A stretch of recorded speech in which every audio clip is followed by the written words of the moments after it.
vous êtes déjà sauvés, vous allez maintenant passer le reste de votre vie à attendre que Christ vienne et aille au ciel 2. Dieu n'a pas fait sortir le peuple d'Égypte pour le laisser dans le désert. Dieu ne vous a pas sauvé pour que vous alliez à l'église et que vous ayez une Bible sous le bras. Il faut conquérir. Prenez la domination 3. Gilgal est la première ville de la terre promise où campe le peuple B. C'est le point de départ pour conquérir les promesses de Dieu. C'est le centre des opérations, la base militaire 2. Le lieu de préparation à la conquête. C'est la première chose que Dieu demande pour pouvoir conquérir la promesse est Josué 5.2 engagement 1 engagement envers Dieu 2 engagement envers vos dirigeants 3 engagement envers votre famille 4 engagement envers votre communauté 2. Circoncision 1 C'était un signe, une marque de l'alliance, de l'engagement à observer la loi de Dieu 2 C'était un engagement à éloigner le mal de nous. Dieu ne nous demande pas une circoncision physique mais maintenant il nous demande de circoncire le cœur. Rome 2.29 1 Pour vaincre, je dois éliminer le manque d'engagement de ma vie 2 Je ne peux pas être plus qu'un conquérant si je ne m'engage pas 3 Ruth est un exemple de ce qu'est l'engagement. Ruth 1.16 A dans les bons comme dans les mauvais moments B pluie, neige ou éclair c'est que vous en profitiez ou non D je serai avec vous 4. Le résultat de l'engagement Josué 5.9 N'attendez si j'utiliserai tes capacités. Dieu peut m'utiliser et Dieu peut vous utiliser. Tout ce que vous avez à faire est, accepter d'abord la responsabilité de votre propre vie. Deuxièmement, vous devez croire que vous pouvez changer et que Dieu vous donnera le pouvoir d'y parvenir. 3 Comprenez ce que vous voulez vraiment dans votre vie. Vous devez décider de ce qui est important et de ce qui ne l'est pas dans votre vie. Dieu a donné à chacun de nous un cadeau précieux, la liberté de choisir, la liberté de choisir. Nous craignons la liberté de choisir ce que nous voulons dans nos vies. Ce serait une bonne idée de s'arrêter un peu et d'analyser notre vie pour discerner ce qui est le plus important pour nous et établir des priorités, même si nous n'avons pas l'habitude de le faire, cela en vaudrait la peine. Qu'est-ce qui est le plus important pour moi? Qu'est-ce qui compte vraiment pour moi? Vos valeurs déterminent votre vision. Vos désirs déterminent votre direction et vos décisions déterminent vos objectifs. La plupart d'entre nous n'ont peut-être pas pris le temps d'analyser ce détail.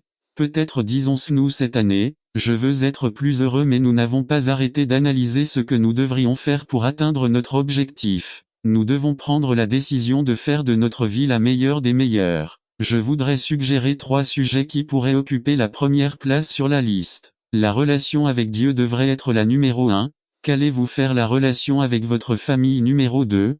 Quelles activités allez-vous faire cette année pour vous améliorer? La relation avec votre église en tant que deuxième famille numéro 3. Comment améliorer vos relations avec les autres? Clarifiez quelle est la chose la plus importante dans votre vie. 4 N'attendez plus pour commencer. Commençons à le faire maintenant, en mettant tout dans la prière et le jeûne, en nous rappelant toujours à quel point Dieu est fidèle à tenir ses promesses. N'attendez pas qu'il soit trop tard. Devenez membre de la chaîne Today et bénéficiez de réconfort et de soutien dans les moments difficiles. Cliquez sur le lien dans la description de la vidéo. Mardi 9 avril 2024 page 4 Faites que la graine qui a été plantée dans nos cœurs commence à porter du fruit. Faites que la graine qui a été implantée dans nos cœurs en sachant que Jésus peut fleurir et donner ses fleurs à chacun de nous, afin que nous puissions nous entourer. Répandez l'amour de Jésus à tout le monde. Si vous n'avez pas donné votre vie au Seigneur, rappelez-vous que vous n'avez pas besoin d'être parfait pour vous donner à Jésus. Écluse 11. 4 Si vous attendez que les conditions soient parfaites, vous n'obtiendrez jamais rien. Enfin tout ce que j'ai dû apprendre dans la vie, je l'ai appris de Noah 1 Ne ratez pas le bateau, soyez à l'heure soyez près 2 N'oubliez pas que nous sommes tous dans le même bateau. Ne critiquez pas 3 Planifiez votre temps, rappelez-vous qu'il ne pleuvait pas encore quand Noah est arrivé construisant déjà l'arche. 4 Soyez un homme préparé et en bonne condition physique. Peut-être que lorsque vous aurez 600 ans, quelqu'un vous demandera de créer quelque chose de très grand. 5 Ne faites pas attention aux critiques, vous n'obtiendrez jamais rien si construisez toujours votre avenir sur les hauteurs. 7 La vitesse ne fait pas tout, rappelez-vous que les tortues étaient sur le bateau avec les léopards. 8 Lorsque vous vous sentez stressé, flottez un instant. 9 N'oubliez pas que l'arche a été construite par des débutants et que le Titanic a été construit par des professionnels. 10 Quelle que soit l'ampleur de la tempête, lorsque vous serez avec Dieu, il y aura toujours un arc-en-ciel qui vous attendra. Appelez, Jésus est celui qui vous offre cet arc-en-ciel. Aimeriez-vous faire partie de ces bénédictions? N'attends plus. Le Christ vous attend à bras ouverts et vous dit viens. N'attendez pas qu'il soit trop tard. Devenez membre de la chaîne Today et bénéficiez de réconfort et de soutien dans les moments difficiles. Cliquez sur le lien dans la description de la vidéo. Mardi 9 avril 2024 page 5 résolution pour l'année à venir résumé. Prof 17-24 La sagesse apparaît sur le visage des sages, mais les yeux des insensés errent jusqu'aux extrémités de la terre. Il décrit deux types de personnes. Le premier dit que la personne intelligente vise à développer des actions de jugement intelligent par Ézéchiel Alanis Église adventiste du 7e jour espagnol West Jordan. UTUSA travailleur laïque résolution pour l'année à venir 45 minutes Prof 17-24 hymne numéro 146 à côté de la croix où Jésus est mort option 2 quand tu es fatigué et abattu. La sagesse apparaît sur le visage du sage, mais les yeux de l'insensé serrent jusqu'au bout du route. La bonne nouvelle version une personne intelligente vise des actions sages, mais un imbécile part dans plusieurs directions. Prière L'année 2004 est terminée, au cours de laquelle nous avons eu l'opportunité de réaliser nos rêves ou peut-être d'échouer dans nos projets que nous avions au début de l'année. J'espère que cela ne nous est pas arrivé comme ce qui est arrivé à la vieille dame de l'asile. Il y avait un petit vieillard nommé, qui était admis dans un asile où il passait chaque jour à admirer une petite vieille femme appelée, jusqu'à ce qu'il je n'en pouvais plus et un jour très tôt le matin, il a décidé et tout est allé au petit déjeuner et en finissant le petit déjeuner, il va voir la vieille dame de ses rêves et lui dit, « Et Martita, tu aimerais être ma petite amie ?» Ça quoi Martita ou n'importe quel nom répond, « Bien sûr. » Très à l'aise, les deux partent et discutent avec beaucoup d'enthousiasme tout au long de la journée jusqu'à la tombée de la nuit. Le lendemain, très tôt le matin, Don Martin se lève et, très inquiet, se dit, « Ah bon sang, je me souviens avoir demandé à Martita si elle voulait être ma petite amie mais je ne me souviens pas de ce qu'elle a répondu. » Très inquiet, l'homme se rend au plus vite chez Martita et lui dit, « Et Martita, je me souviens lui avoir demandé hier ne se lasseront pas. N'attendez pas qu'il soit trop tard. » Devenez membre de la chaîne Today et bénéficiez de réconfort et de soutien dans les moments difficiles. Cliquez sur le lien dans la description de la vidéo mardi 9 avril 2024 page 6 Parfois, la vie n'a pas de sens. Parfois, Dieu veut que nous bougions quand nous voulons nous arrêter.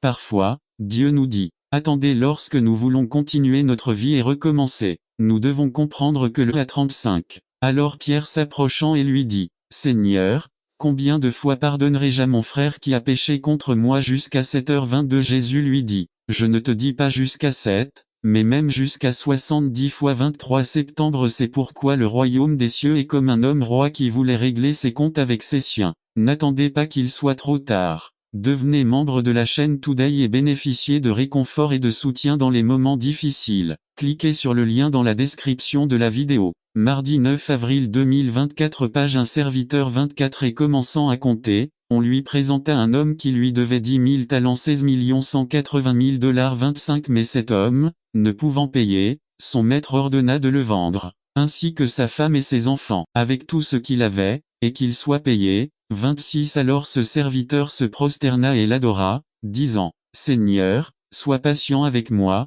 et je te le rendrai intégralement 27 Le Seigneur, poussé par la miséricorde envers ce serviteur, le relâcha et lui remit la dette 28 Et ce serviteur sortit et trouva un de ses compagnons de service qui lui devait 100 deniers 40 $ et profitant de lui, il l'étouffa en lui disant, paie-moi ce que tu dois 29 Alors son compagnon tomba à ses pieds et le supplia, disant, sois patient avec moi, et je te le rendrai intégralement 30 Mais il ne le voulait pas mais il alla le jeter en prison jusqu'à ce qu'il paie la dette 31 Et quand ses compagnons virent ce qui arrivait, ils furent très tristes, et quand ils arrivèrent, ils racontèrent à leur maître tout ce qui s'était passé. 32 Alors l'appelant son maître, il lui dit, méchant serviteur, je t'ai remis toute cette dette, parce que tu me l'as supplié. 33 Ne convenait-il pas que tu aies aussi pitié de ton compagnon de service, comme j'ai aussi eu pitié de toi sur toi 34 Alors son maître, en colère, le livra au bourreau, jusqu'à ce qu'il ait payé tout ce qu'il lui devait 35 Ainsi mon Père Céleste vous fera aussi, si vous ne pardonnez pas de tout votre cœur à votre frère ses offenses. N'attendez pas qu'il soit trop tard. Devenez membre de la chaîne Today et bénéficiez de réconfort et de soutien dans les moments difficiles. Cliquez sur le lien dans la description de la vidéo mardi 9 avril 2024 page 2. Vie de Thanksgiving résumé. Nous devons vivre une vie de Thanksgiving par Jason Noble Vie de Thanksgiving Philippiens 4, 4 à 9 Introduction aux États-Unis. Nous avons une fête, chaque année, à la fin du mois de Noé qui possède l'or, l'argent et les animaux qui se trouvent sur des milliers de montagnes. 2. Jésus-Christ est devenu pauvre quand il est venu sur terre mais malgré tous ses privilèges de roi sur toute la création, et à cause de nous, il est devenu pauvre. Il a choisi un niveau de vie qui était impossible à atteindre. Être un homme, être Dieu. Il était associé à une famille en mauvaise condition économique. Bien qu'il appartienne à la lignée du roi David, la famille était devenue pauvre. Ésaïe 11:1 nous enseigne que Jésus serait comme une branche qui pousse d'un arbre mort. Sa vie entière a été marquée par la pauvreté. Il était sans abri. Luc 9:58. Il a choisi de dépendre de la charité des quelques amis qu'il a réussi à rassembler, plutôt que de créer une nourriture abondante pour subvenir à ses propres besoins. Il n'avait ni terre, ni parcelle, ni palais, ni argent stocké dans les banques. À l'heure de sa mort, il dut confier sa mère aux soins d'un de ses disciples, et il semble que tous ses effets personnels se limitaient aux vêtements qu'il portait, et que le jour de sa crucifixion ils furent distribués parmi les soldats en cette matière. Rien n'est plus remarquable que la différence entre les projets du Seigneur Jésus et ceux de beaucoup de ceux qui prétendaient être ses disciples et amis. Jésus n'a pas conçu un plan pour devenir riche, et il a toujours parlé avec la plus grande clarté des dangers liés à l'accumulation de biens. Il s'est placé parmi les personnes les plus pauvres de sa vie, et rares sont ceux qui n'ont pas eu autant de choses à laisser à leurs amis ou à alimenter la cupidité de leurs futurs héritiers. Il est mort pauvre. Il n'a fait aucun testament pour distribuer son héritage, puisqu'il n'avait rien à disposer. Il savait très bien l'effet qui se produirait s'il avait accumulé des richesses et devait les laisser derrière lui pour les distribuer à ses partisans. C'étaient des gens imparfaits et même au même endroit sur la croix, ils auraient été anxieux et engagés dans des discussions, comme cela arrive généralement lors des funérailles de quelqu'un de très riche. Jésus voulait que ses disciples ne soient pas détournés du grand travail auquel il les avait appelés par les richesses qu'il leur avait léguées. Il ne leur a même pas laissé de souvenirs matériels comme un mémorial à son nom. Ce fait que le Christ soit devenu pauvre est surprenant parce que il avait le pouvoir de choisir la voie par laquelle il viendrait. Il est peut-être venu dans la condition d'un prince splendide. Il aurait pu monter dans une calèche ou vivre dans un palais majestueux. Il a peut-être vécu avec la magnificence d'un roi oriental et a peut-être légué de grands trésors à ses disciples, des trésors plus grands que ceux de Salomon ou de tout autre roi célèbre. Et si Jésus était venu vivre majestueusement sur cette terre, s'il avait amassé de grandes richesses et s'il avait recherché les possessions terrestres comme tout le monde, il aurait simplement fait ce qui était juste et convenable. N'attendez pas qu'il soit trop tard. Devenez membre de la chaîne Today et bénéficiez de réconfort et de soutien dans les moments difficiles. Cliquez sur le lien dans la description de la vidéo. 9 mars, avril 2024 page 2. Mais il a simplement décidé de ne pas le faire. Le bel hymne que nous trouvons dans Philippiens 2:5-11 nous donne une représentation exacte de ce que signifiait l'incarnation du Christ. Son humiliation, son appauvrissement furent tels qu'il devint non seulement un homme, mais prit la forme d'un serviteur. Il est devenu obéissant jusqu'à la mort, et une mort sur une croix, la plus méprisable et la plus horrible que l'homme puisse concevoir. Autrement dit, ou le Créateur devenant semblable à l'une de ses créatures, ou le roi devenant comme l'un de ses serviteurs, ou celui qui donnait des ordres dans tout l'univers, devenant obéissant, ou celui qui donne et soutient. Dans le psaume 90, un Seigneur, tu as été pour nous un refuge de génération en génération et cette miséricorde est toujours disponible à chaque instant où nous en avons besoin. Contemplons la naissance avec peur,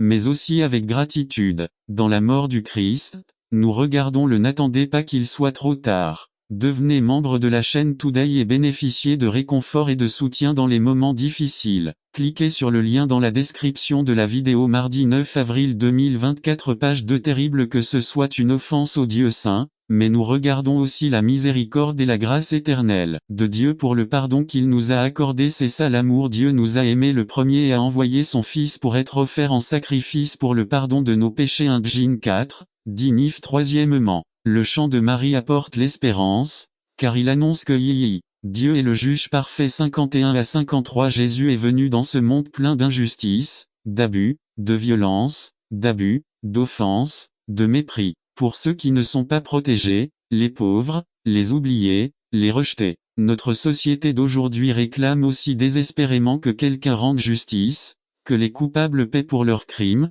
que les criminels soient punis, que les voleurs rendent ce qu'ils ont pris, que les menteurs avouent la vérité dans ces versets. Marie donne un récit historique de la façon dont le Seigneur est intervenu au cours des événements de l'homme. Il mentionne comment Dieu a détruit les orgueilleux et les puissants qui ont commis des injustices contre les impuissants. Peut-être pensait-il à la traversée de la mer Rouge, à la destruction des armées des Égyptiens ou aux batailles contre Jéricho ou contre les Philistins, etc. qui montrent que Dieu juge tous les hommes. Il mentionne également comment les personnes non protégées ont été prises en compte par Dieu. En résumé, Marie réfléchit sur le caractère juste de Dieu dans ses relations avec les hommes et ses paroles ont une signification profonde pour la situation de notre monde aujourd'hui. L'espoir est qu'un jour, comme cela s'est produit dans le passé mais définitivement, Dieu fera en sorte que les coupables soient attrapés, jugés, abattus, dépouillés et chassés dehors. Aujourd'hui, nous vivons angoissés par le mal que nous voyons, entendons et souffrons chaque jour. Nous vivons chaque jour sous le choc constant des injustices commises partout dans le monde. Nous sommes indignés d'apprendre que des enlèvements, des homicides et des actes terroristes restent impunis. Nous nous sentons impuissants lorsque justice n'est pas rendue. Mais un jour, tout ce scénario prendra fin, le mal ne l'emportera pas sur le bien. La justice triomphera. Le livre de l'Apocalypse n'a pas été écrit pour susciter la peur de la fin du monde. Il a été écrit précisément pour convaincre du contraire que l'agneau et ceux rachetés par son sang triompheront. C'est un message d'encouragement face à l'injustice et à la souffrance. La révélation nous dit que Dieu triomphera. Et Noël est aussi un moment qui nous apporte l'espérance que le Christ, désormais roi des rois, juge des nations, mais déjà en fonction, consommera à l'établissement de son royaume éternel, un royaume de justice parfaite pour tous. Enfin, le chant de Marie nous enseigne que Dieu est fidèle avec son peuple. 54 à 55. Marie se souvient que Dieu a été fidèle avec son peuple en accomplissant ses promesses envers son peuple dès le début avec le Père Abraham. Marie souligne que Dieu est fidèle. Dans cette vie, de nombreuses personnes peuvent vous faire et vous feront de nombreuses promesses.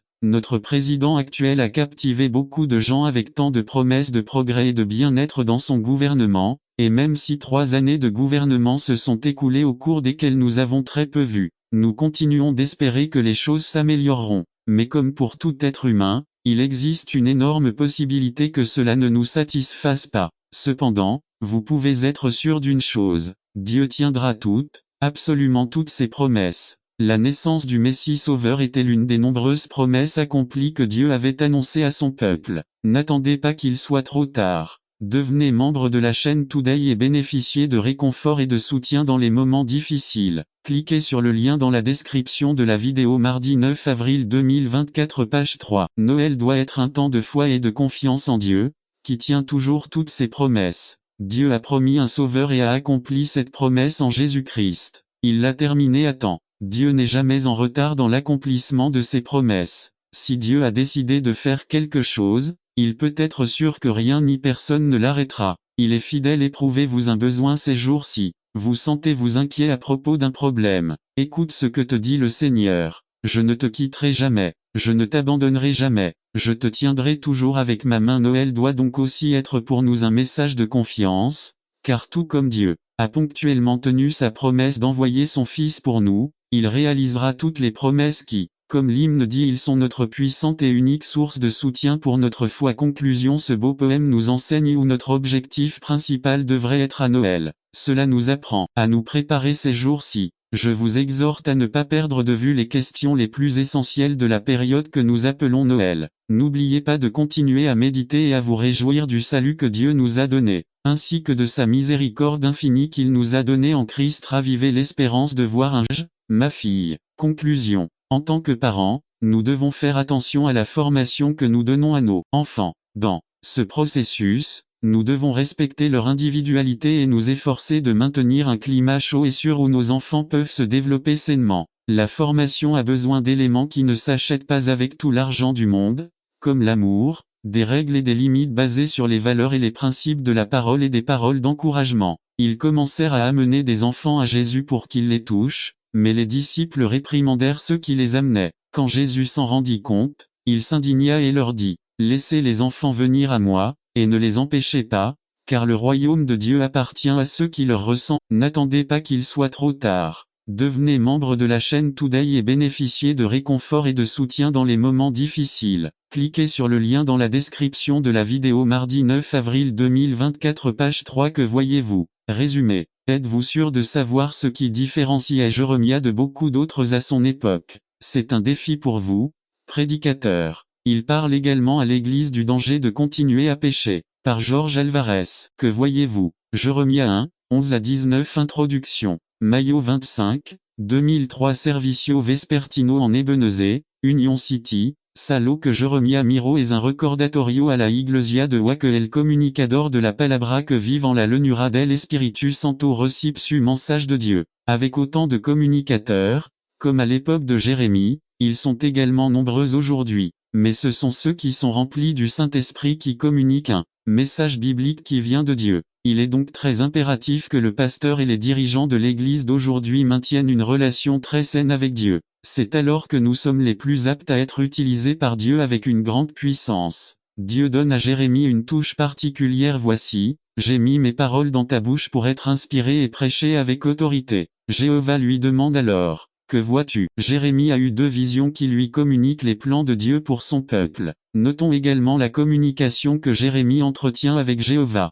Il a vision de la bonne d'amande. V. 11 à Jérémie marche peut-être à travers les champs et quand il voit l'amandier, une vision vient de Jéhovah. B. À 2 autres occasions, une tige d'amande est mentionnée 1, 8 et il arriva le lendemain que Moïse arriva au tabernacle d'assignation et voici, le bâton d'Aaron de la maison de Lévi avait germé, et produit des fleurs, et produit des pousses, et produit des amandes 9. Alors Moïse fit sortir tous les bâtons devant l'Éternel pour tous les enfants d'Israël et ils le virent, et chacun prit son bâton 10 et l'Éternel dit à Moïse, apportez le bâton d'Aaron devant le témoignage, afin qu'il soit gardé comme un signe pour les fils rebelles et tu feras cesser leur plainte devant moi, afin qu'ils ne meurent pas. 11 Et Moïse fit ce que l'Éternel lui avait commandé, et il le fit. Nombre 17 8 à 11 2. Souvenez-vous de votre Créateur au jour de votre jeunesse, avant que viennent les mauvais jours et que viennent les années dont vous direz, je n'y trouve aucun contentement. 2 Avant que le soleil, la lumière, la lune et les étoiles ne s'obscurcissent, et que les nuages reviennent après la pluie. 3 Quand les gardes de la maison trembleront, et que les hommes forts se prosterneront,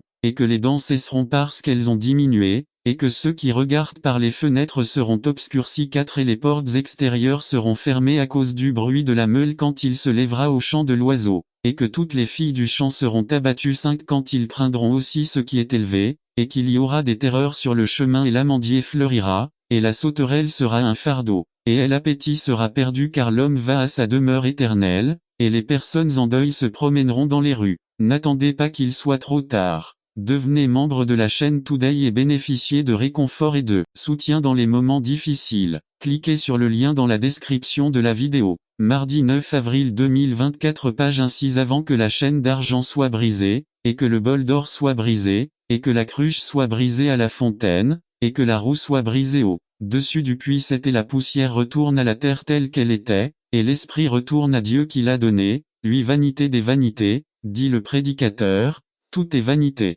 Ec. 12, 1 à 8 C'est la version NKJV dit qu'il a vu une branche d'amandier dès le bâton d'Aaron produisait des amandes et était réservé, il attendait comme un signe au peuple rebelle que Dieu leur faisait miséricorde et ne le faisait pas, ils sont morts. Le prédicateur de l'Ecclésiaste exhorte le lecteur et l'auditeur à se souvenir de son Créateur dans les années de sa jeunesse avant que votre jour de mort n'arrive et que vous n'entriez dans le jugement de Dieu. Quand l'amandier fleurit, c'est à ce moment-là que Dieu exécute ses jugements. L'amandier fleurit avant que ses feuilles ne poussent, et c'est le premier qui se réveille pour fleurir après l'hiver. C'est pourquoi on l'appelle l'arbre éveillé ou le vigilante. Il fleurit en janvier et porte ses fruits en mars. Cela souligne que Dieu est également éveillé, vigilant et conscient de ce qui se passe sur terre. Même si les conditions dans lesquelles se trouvait Israël n'étaient pas prometteuses, Dieu est conscient de l'expérience qu'ils traversaient d'eux. Ils ont dû être confrontés aux mêmes questions que nous nous posons. Pourquoi ai-je attrapé un cancer,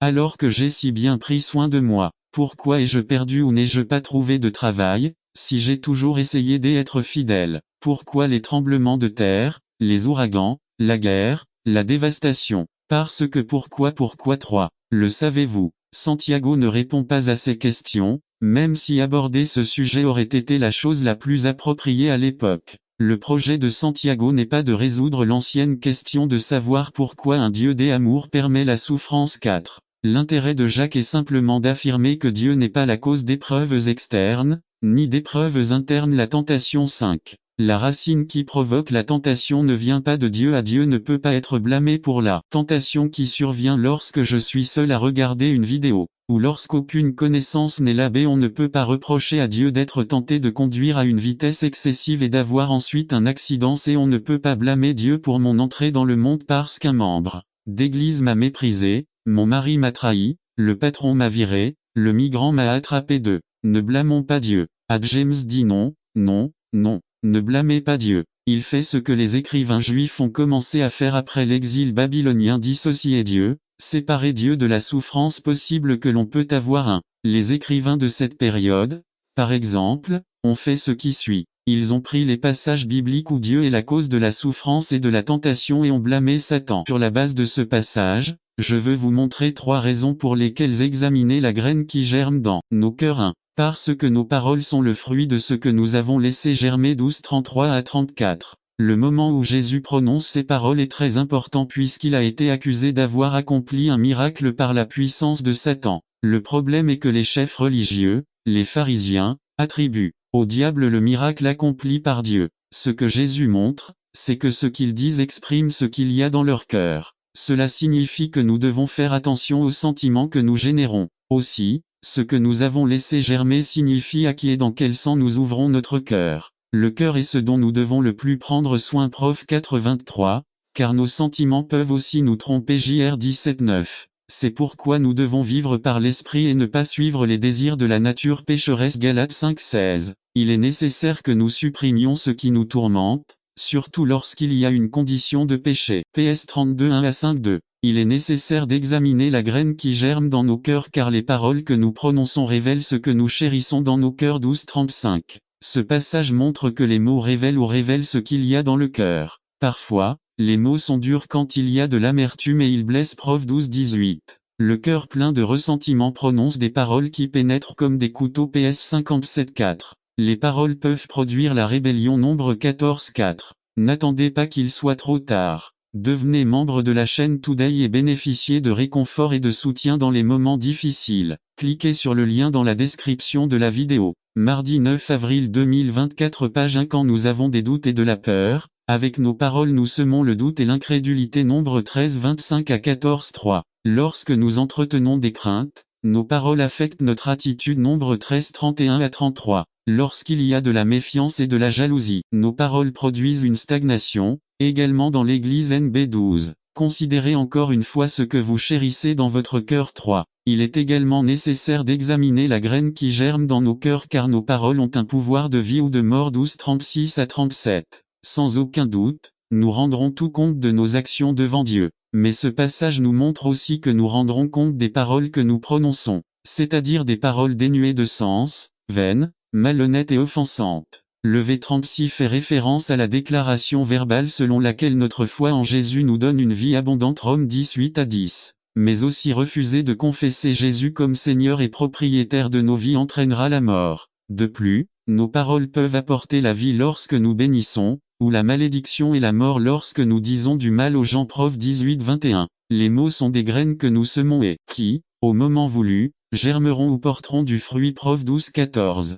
Par exemple, quand on dit à quelqu'un tu ne sers à rien, vous êtes un imbécile, sinon vous n'obtiendrez jamais rien. J'espère que la même chose vous arrive et que les choses empirent pour vous, et des choses similaires. Conclusion. Nous devons examiner attentivement la graine que nous laissons germer dans notre cœur. Soit vous laissez germer la semence de la foi par l'action du Saint-Esprit dans votre vie, soit la semence du mal, en continuant à vivre séparé de Dieu et sans Jésus-Christ. Considérez donc quelle graine germe dans votre cœur. Regardez les dégâts que vous avez causés avec vos paroles. Gardez à l'esprit que quoi que vous semiez, vous le récolterez. Galates 6:7. Jérémie 4:14 dit, vous pouvez encore être sauvés. Il vous suffit de supprimer toutes ces mauvaises pensées de votre esprit. Combien de temps vas-tu laisser ces mauvaises pensées te dominer? NASB. Priez avec moi de cette façon. Dieu, je demande ton pardon pour le mal que j'ai causé avec mes paroles. Je reconnais que mon cœur est plein de mal. J'ai besoin de votre aide, car je ne peux pas changer seul. J'avoue publiquement que je suis un pécheur et je prie pour votre pardon. Je crois que Jésus-Christ est mort pour pardonner mon péché et qu'il est ressuscité pour me donner une vie abondante. Aujourd'hui, je vous donne mon cœur et je confesse Jésus-Christ comme le Seigneur et propriétaire de ma vie. À partir de ce moment, je commence une nouvelle vie. Amen et amen. N'attendez pas qu'il soit trop tard. Devenez membre de la chaîne Today et bénéficiez de réconfort et de soutien dans les moments difficiles. Cliquez sur le lien dans la description de la vidéo. Mardi 9 avril 2024 page 2. Concentrez-vous sur la tâche résumée. Ensemble et concentrés, nous accomplissons de grandes choses pour Dieu. Par Wilbur Madrari.